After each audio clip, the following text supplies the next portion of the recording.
उस बैठक का केवल सार मैं आपको बताऊंगा। बैठक में सर्वसम्मति से 3 बड़े निर्णय लिए गए। पहला निर्णय, एक विशाल कांग्रेस पार्टी का सदस्यता अभियान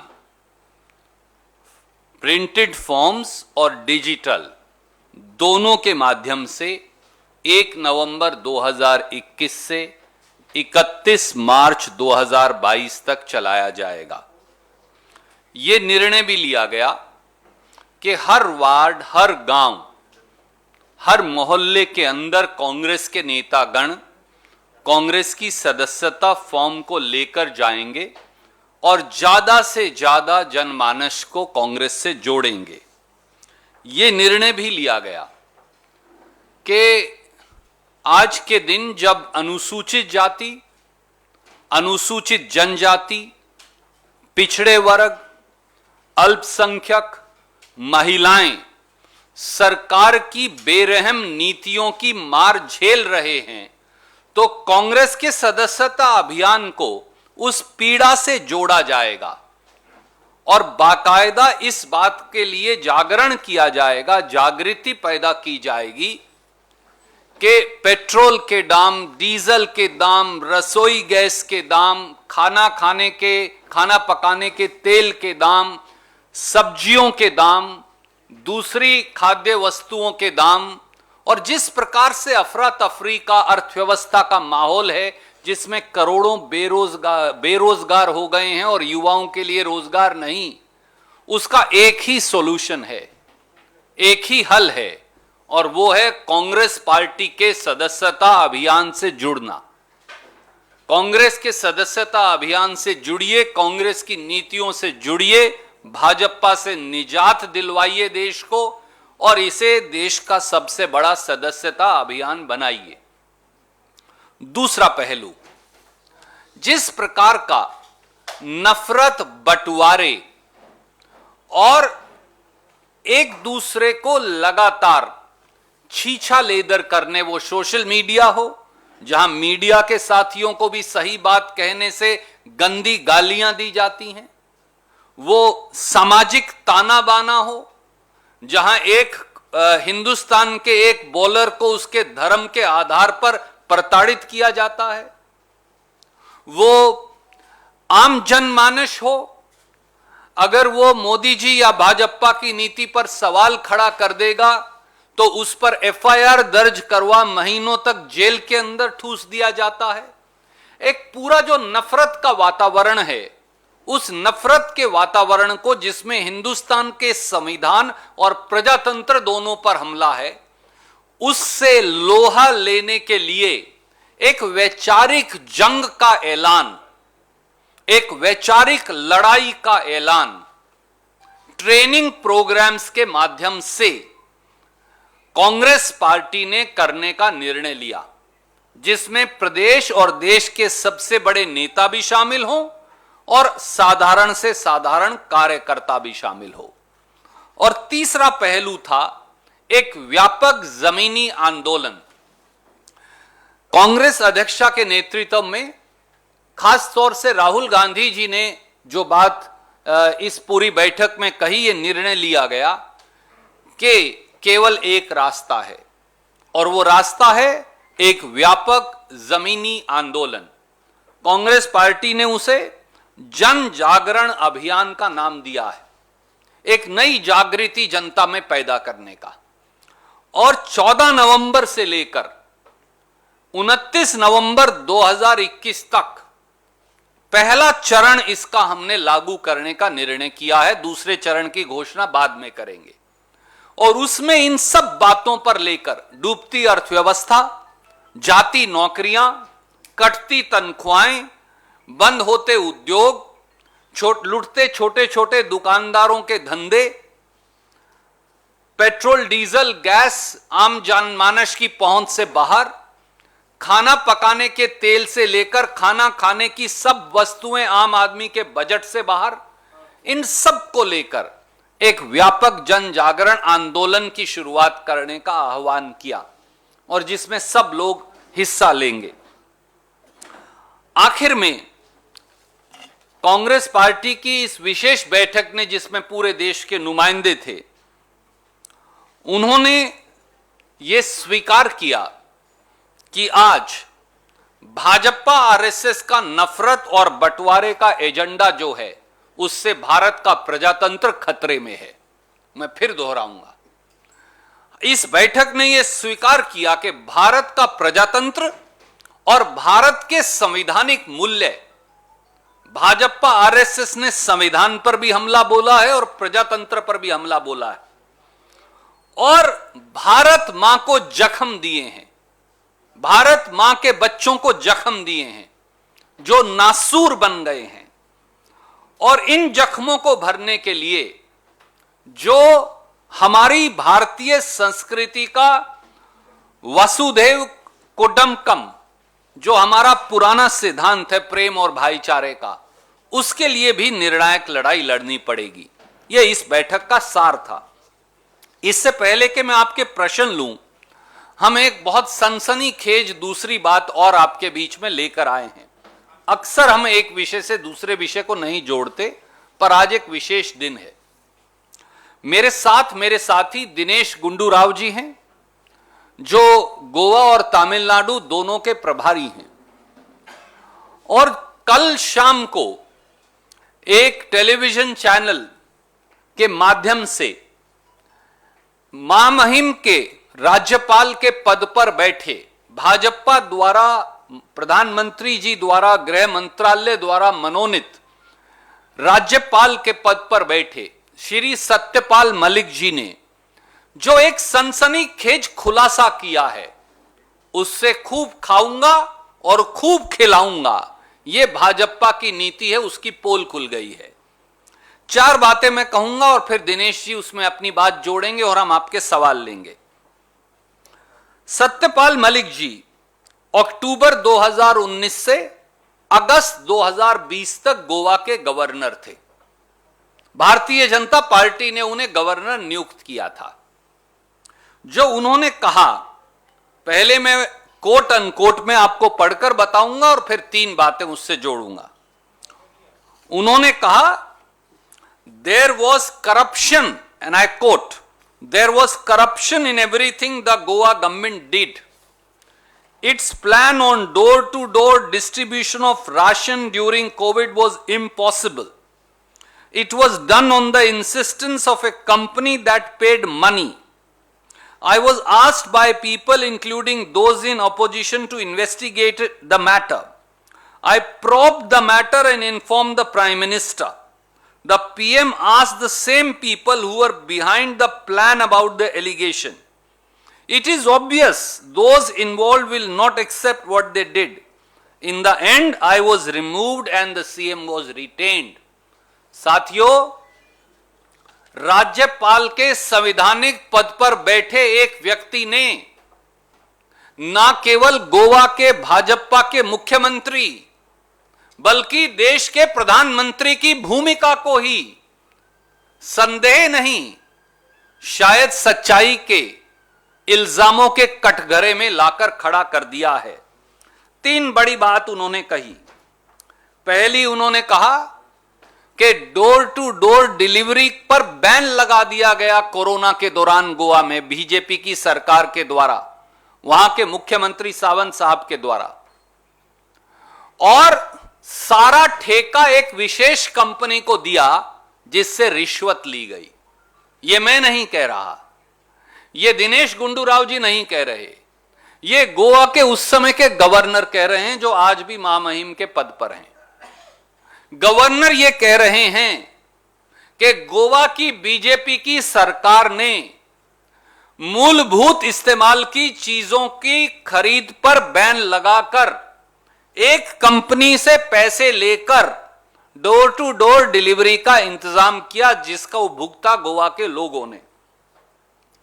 दूसरी बात, गवर्नर यह कहते हैं कि उन्होंने बार बार कहा कि अगर यहां से आप माइनिंग के ट्रक्स निकालेंगे तो गोवा में कोरोना फैलने का और ज्यादा अधिक चांस है, गोवा के लोगों की जिंदगी खतरे में पड़ेगी।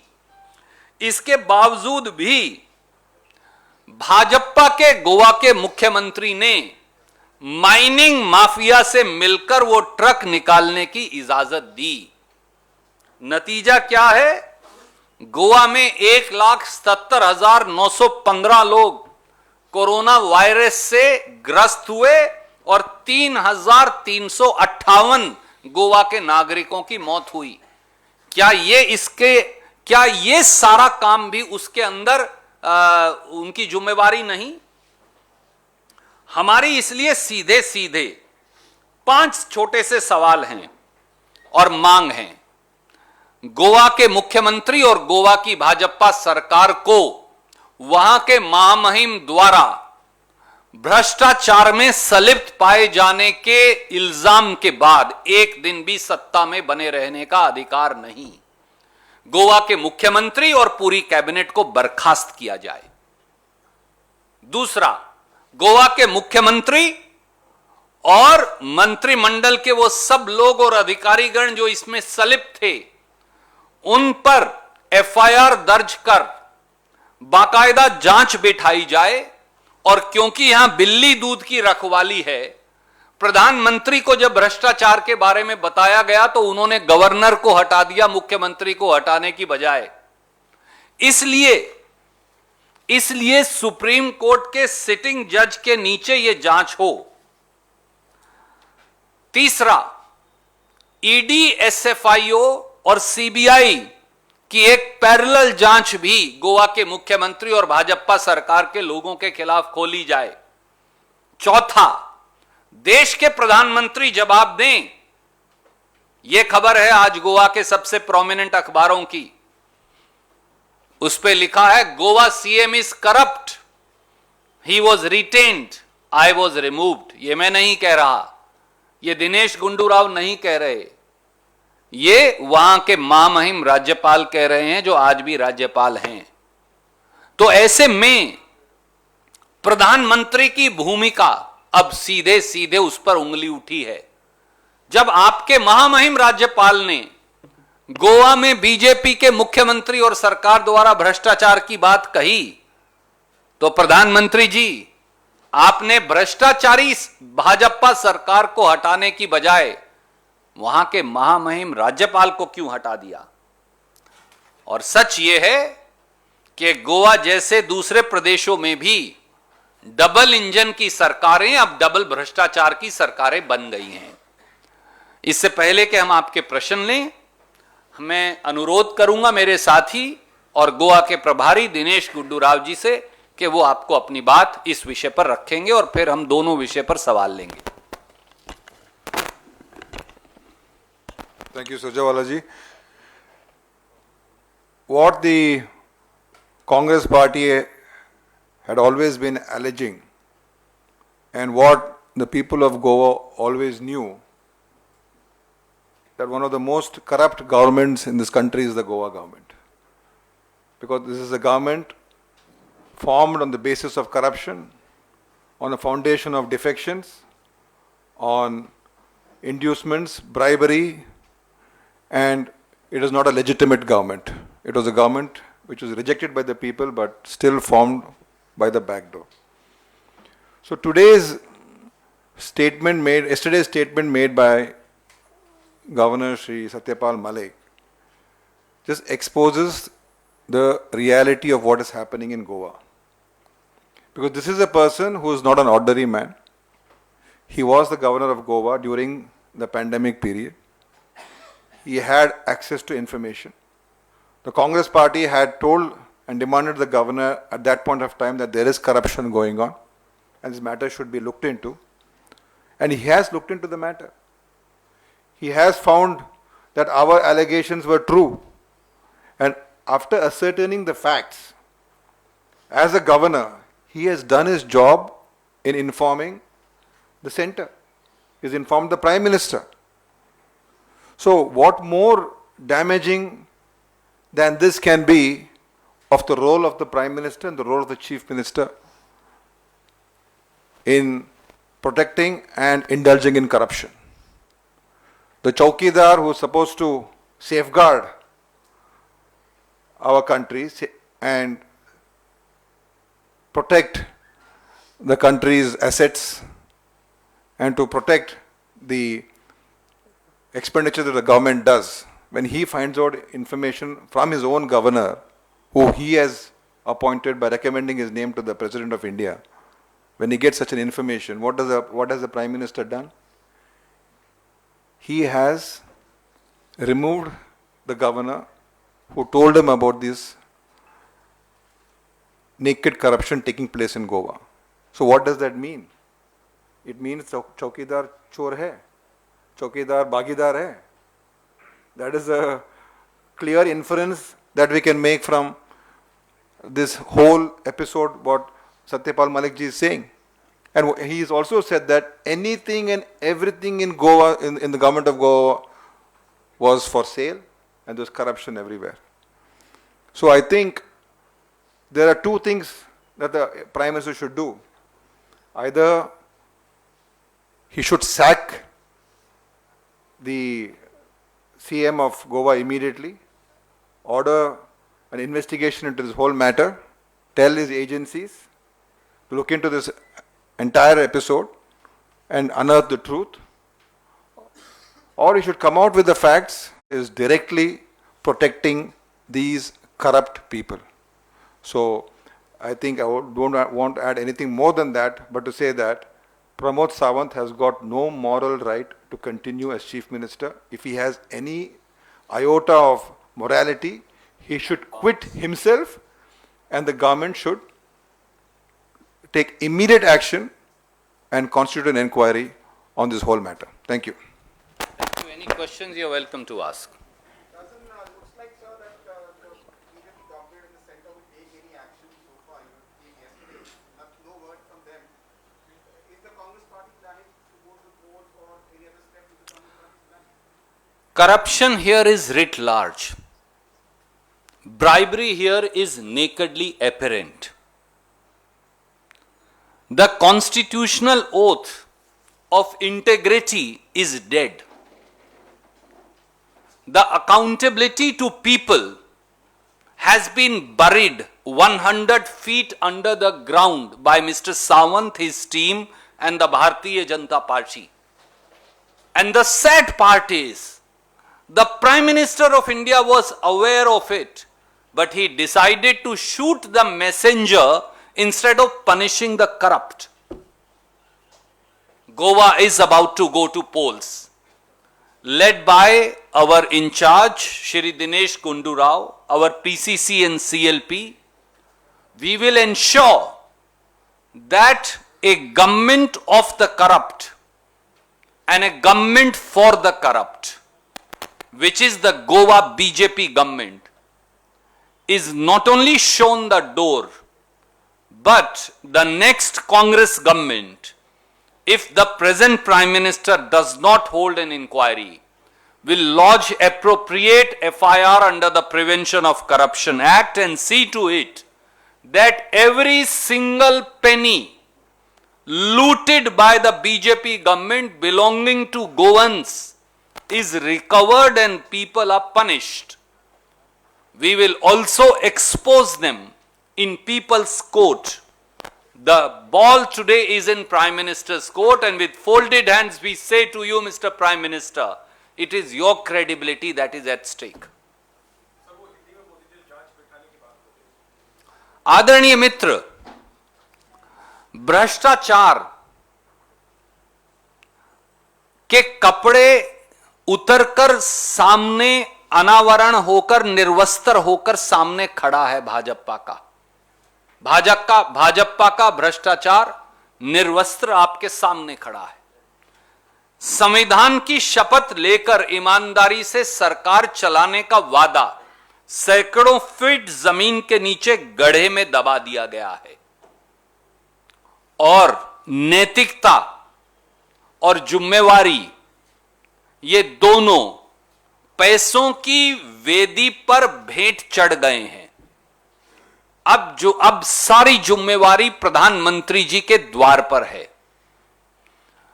प्रधानमंत्री जी, जैसा मेरे मित्र ने कहा, अगर अब भी आप कार्रवाई नहीं करेंगे तो भाजपा की केंद्र सरकार की भागीदारी साफ साबित हो जाएगी और हम ये सारा मामला जनता की अदालत में कांग्रेस की सारे दोस्त लेकर जाएंगे, आंदोलन भी करेंगे और ये सुनिश्चित करेंगे कि कुछ दिनों बाद जो विधानसभा का चुनाव होगा, गोवा के लोग इस भ्रष्टाचार, लूट और गोवा के लोगों को अपने हाल छोड़कर, कोरोना में मरने के लिए छोड़कर, इस भारतीय जनता पार्टी की सरकार और पार्टी को इसकी सजा मिले। अगली कांग्रेस सरकार बाकायदा निष्पक्षता से एफआईआर दर्ज कर इसकी जांच करेगी और भ्रष्टाचार के एक एक पैसे को गोवा के खजाने में वापस डालेगी और जो जो लोग भ्रष्टाचार में संलिप्त पाए जाएंगे, वो कितने भी बड़े पद पर हों, उन्हें हथकड़ी लगाकर जेल की सलाखों में डाला जाएगा। प्रधानमंत्री जी, हाथ जोड़कर आपसे विनम्रता से अनुरोध है, अगर अब भी अगर गोवा के पूर्व महामहिम और आज भी जो राज्यपाल हैं, उनकी बात पर भी अगर आज आप कार्रवाई नहीं करेंगे तो इस देश की जनता का विश्वास भ्रष्टाचार के किसी मामले में कार्रवाई करने की आपकी क्षमता से भी पूर्णतया उठ जाएगा। I'll come to you also. Let Sunil first ask. Sir, in today's meeting, since even Dinesh Gundurao is there because he's testing it and seeing, did you all reflect about the fact that there are small regional parties? For example, let me be more open. Parties like the TMC, which are now, trying in Goa. There are some attempts even in Uttar Pradesh and various other states to build up another third postal front. Congress has been saying they are the B team of the BJP, as we saw with Lalu Prasad Yadav, and they have retweeted and accused you of being the B team of the BJP. So it's like a two to my mind. How are you going to counter that, especially in a state like Goa, where they are trying to take the opposition space where ultimately the Congress was in the lead? But इसका supplement है. Okay, you can also add it. आज तृणमूल ने ये भी कह दिया कि 20 अगस्त madam Sonia Gandhi ने पूरा अपोजिशन को मीटिंग बुलाई थी, लेकिन उसके बाद से आज तक कुछ कम्युनिकेशन नहीं हुआ, इसलिए तृणमूल अकेला बढ़ रहा है, कांग्रेस के लिए वेट नहीं कर रहा है। Sunil ji, let me first begin with your reference to Goa. The truth is, if any single political party, which is also the principal opposition party, has fought Bharatiya Janata Party and Modi government's policies for last 7 years, single-handedly, without bowing down, without getting cowed down, without retracting even a step, at the cost of many personal sacrifices, despite being persecuted recklessly and unjustifiably by the ruling dispensation, it is the Indian National Congress, Mr. Rahul Gandhi and Mrs. Sonia Gandhi. I think our record speaks for itself. Opposition parties, whenever they get ED notices, whenever their leaders are summoned to ED offices or CBI offices unjustifiably, I agree that that's also part of a persecution plan. Many times they retract and many times latently or patently some of them have compromised. I don't blame them. Everybody does not necessarily have the courage to stand for truth, come what may. And we empathize with those smaller opposition parties. We will support those smaller opposition parties even when they oppose us, because it is our duty to stand with everybody who is being wrongly persecuted. Every party has a right to fight elections. Please remember, in Goa, TMC fought last assembly election also. But what did they do for 5 years thereafter? Elections are not tourism, that you fight one election and then you go away after the election and then reappear after 5 years. So, while I recognize their right to fight election independently, for that's the beauty of our democratic polity, they need to understand what are they fighting, who are they fighting, And what are they fighting for? The Indian National Congress is fighting for Goa, transparency, accountability, people of Goa and rights of people of Goa. What are the other political parties fighting for? BJP is fighting for the kind of corruption that we have seen. But if other political parties need to also introspect, and I'm saying so with great respect to their right to democratically fight elections, are they strengthening the cause of BJP, or are they really in contest for their own place in the polity of Goa? That's a question. I leave it to them to decide. Congress party will determinedly, unitedly and decisively fight against the corrupt architecture created by BJP in Goa, which has decimated one of the most talented, one of the best states, one of the most literate states, a state which has one of the finest people in this country. And they are decimating its very culture, its very ethos, its very polity and its very atmosphere. So we are determined to fight. Other parties need to introspect.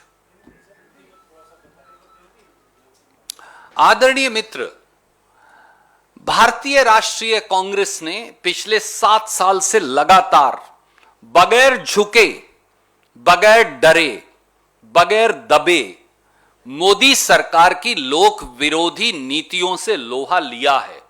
आप किसी आम जनमानस से पूछिए कि मोदी जी से बगैर डरे कौन लड़ा है, तो सीधे नाम आएगा राहुल गांधी जी, सोनिया गांधी जी और भारतीय राष्ट्रीय कांग्रेस।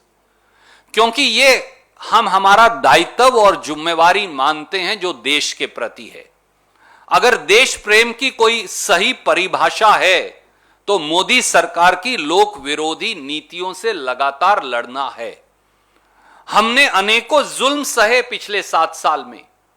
अनेकों बार मोदी सरकार के फ्रंटल ऑर्गेनाइजेशन, इलेक्शन डिपार्टमेंट यानी ईडी, जो मोदी सरकार का इलेक्शन डिपार्टमेंट है उसका नया नाम है ईडी, मोदी सरकार का income tax department, Bharatiya Janata party का सीबीआई डिपार्टमेंट, ये तीनों भी कांग्रेस के नेताओं पर और कांग्रेस पार्टी पर इन्होंने लगातार हमले किए।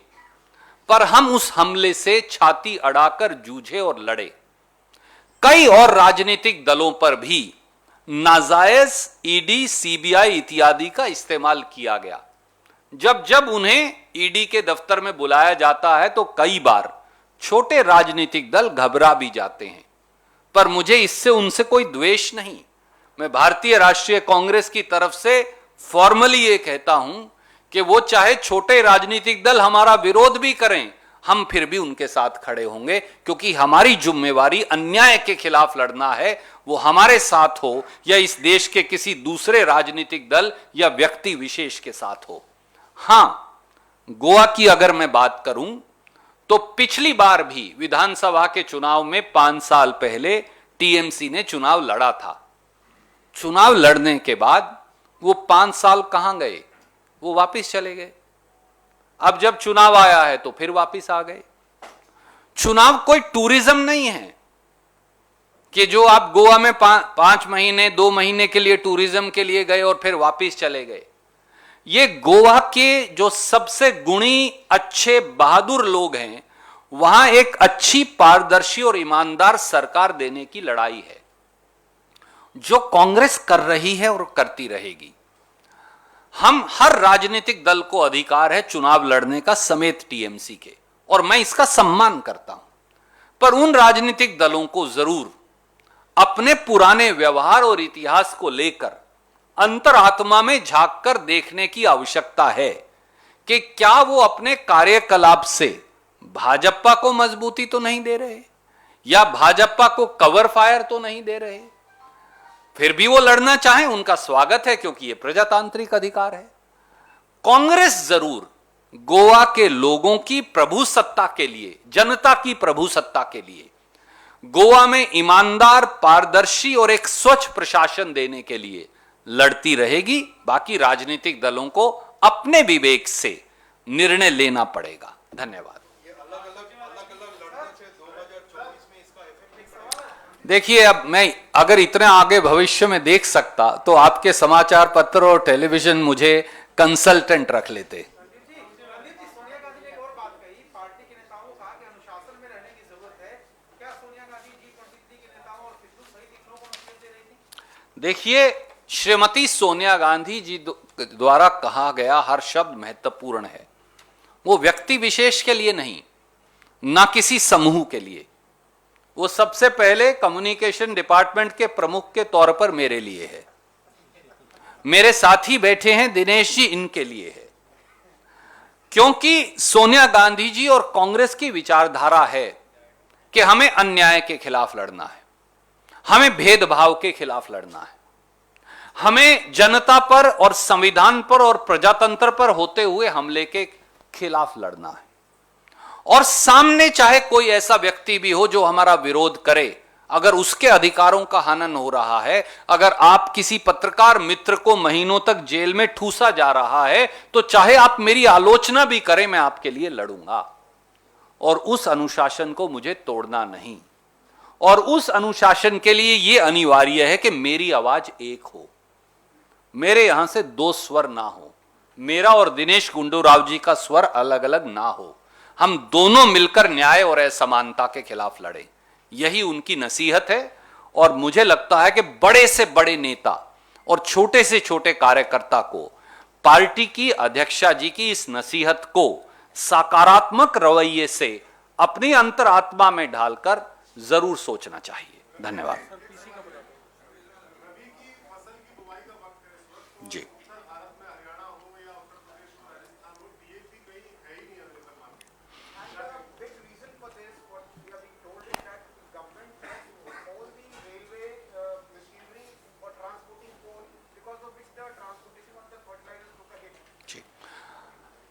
सबसे पहले तो सवाल के लिए साधुवाद, क्योंकि इस देश में 65 करोड़ आबादी, किसान, खेत मजदूर, मंडी के दुकानदार से जुड़े सवाल अक्सर टेलीविजन पर नीरस माने जाते हैं।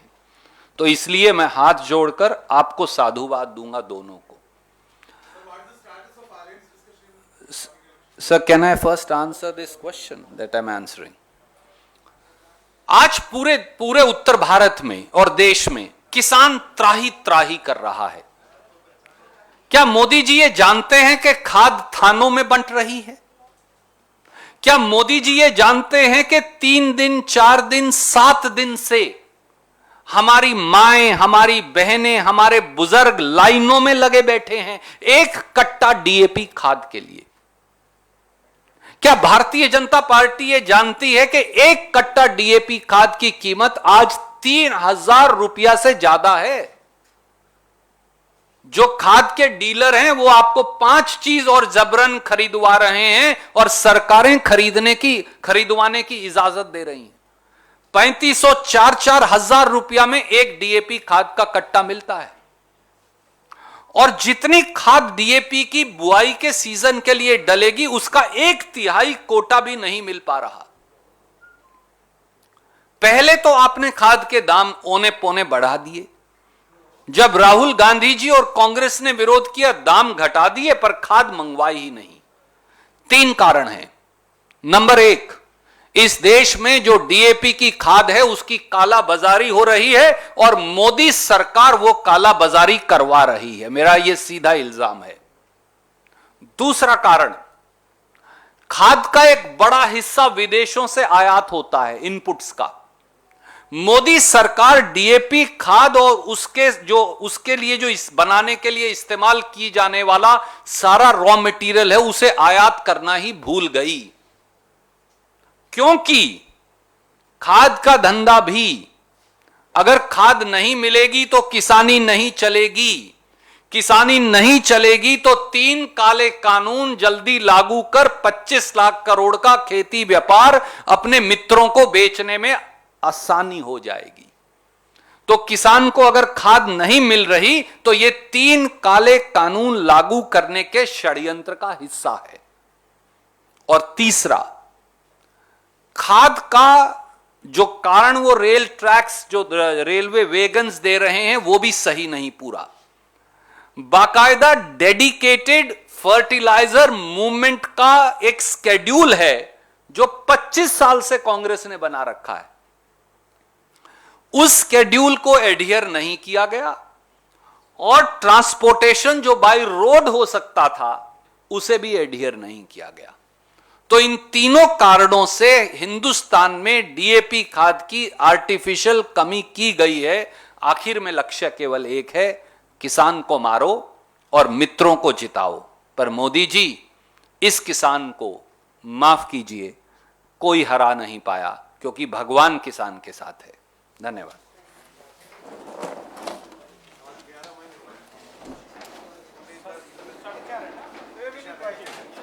किस विषय पर मिलने जा रहे हैं निर्वाचन सर? अनाउंस कर दीजिए। 4:30 आप बता दीजिए सर। साथियों, आज 4:30 बजे कांग्रेस का एक डेलीगेशन चुनाव आयोग जाएगा। हमने कल बाकायदा शिकायत की थी सत्ता के दुरुपयोग की हेमंतो बिस्वा शर्मा जी के द्वारा। चुनाव आयोग ने उन्हें एक संज्ञान लेते हुए हमारी दरख्वास्त का उनको नोटिस जारी किया है और आज 5 बजे तक जवाब देने का समय दिया है। 4:30 बजे मुख्य चुनाव आयुक्त और दूसरे साथियों से कांग्रेस का एक डेलीगेशन मिलेगा। उसके बाद हम आपको उस बारे में ब्रीफ करेंगे। 2 प्रेस विज्ञप्ति दोनों विषयों पर हम अभी जारी कर रहे हैं। न्यूज़ 6 ओडिया, सत्य, संकल्प और संघर्ष।